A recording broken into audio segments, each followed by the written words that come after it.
건강한 노후를 위해 빼놓을 수 없는 무릎 건강.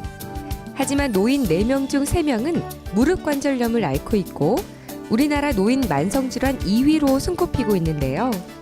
삶의 질을 좌우할 정도로 중요한 무릎 관절. 때문에 노년에 무릎 수술을 받는 분들이 부쩍 늘었습니다. 무릎 수술 방법 중에 하나인 무릎 인공관절 수술은 정형외과 수술 중에서도 높은 성공률을 나타내는 수술입니다. 그만큼 안정적이며 환자들의 만족도도 높습니다.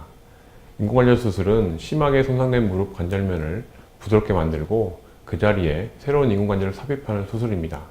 이때 교체되는 인공관절은 인체에 무해한 특수한 금속 재질로 만들어집니다. 최근 의료기술과 인공관절 재료의 발전으로 20년 이상 사용할 수 있습니다. 퇴행성 관절염이 심한 말기라면 인공관절 수술이 필요하다고 합니다. 대체로 말기 관절염으로 관절과 연골이 망가져 더는 재기능을 할 수 없고 극심한 통증이 동반될 때 환자들이 마지막으로 선택하는 치료법이 인공관절 수술이라고 하는데요.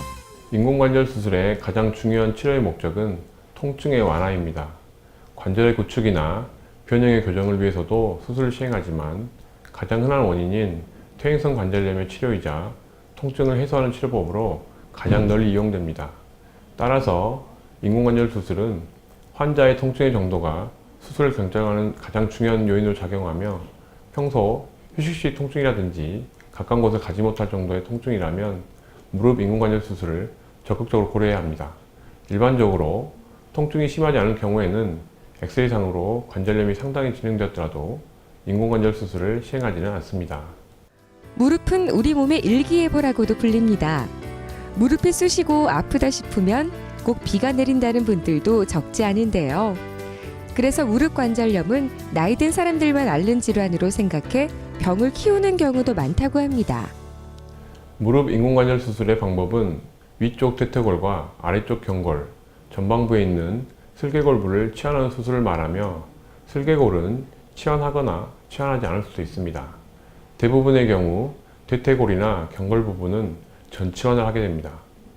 절골술을 통해 대퇴골과 경골 부분의 관절염이 심한 부분을 절제한 후에 금속으로 된 인공 보정물을 넣어 마무리합니다. 인공관절 수술은 무릎 관절 전체를 인공관절로 바꾸기도 하고 망가진 부분만 바꿀 수도 있다고 합니다. 수술 2주 후면 다리에 힘이 돌아오고 균형을 잡을 수 있을 정도가 되며 4주 후에는 어느 정도 자신이 생기고 안정이 되는데요. 뼈의 절제나 뼈 주변의 연부 조직, 즉 인대, 관절낭, 힘줄의 밸런스를 맞추는 것도 가장 중요한 요소입니다. 단순히 뼈의 정렬 상태만 맞추는 것이 아니라 수술 전의 골격 구축이나 연부 조직의 구축 상태를 많이 보이기 때문에 수술 후에도 연부 조직이 인공관절에 적응할 수 있는 기간이 필요하며 그 기간 동안 재활치료가 상당히 중요한 몫을 차지합니다. 수술 후 관리를 잘해야 무릎 인공관절을 오래도록 건강하게 사용할 수 있는데요. 수술 후에도 수술 전과 똑같이 생각하고 회복 시간을 두지 않으면 또다시 무릎 관절이 망가질 수 있습니다. 인공관절 수술의 성공 조건 중에 하나는 재활치료가 큰 역할을 담당합니다. 수술 후 2주간 입원 치료를 받으면서 기계를 이용하여 무릎 관절 각도 회복 운동으로 관절 기능을 회복시켜줘야 합니다. 만약 수술 후 초기의 재활 운동을 제대로 하지 않으면 무릎 관절에 강직 현상이 나타날 수 있습니다. 그러다 보면 움직임이 불편해지면서 인공관절 수명에도 영향을 끼치기 때문에 체계적이고 꾸준한 재활이 필요합니다.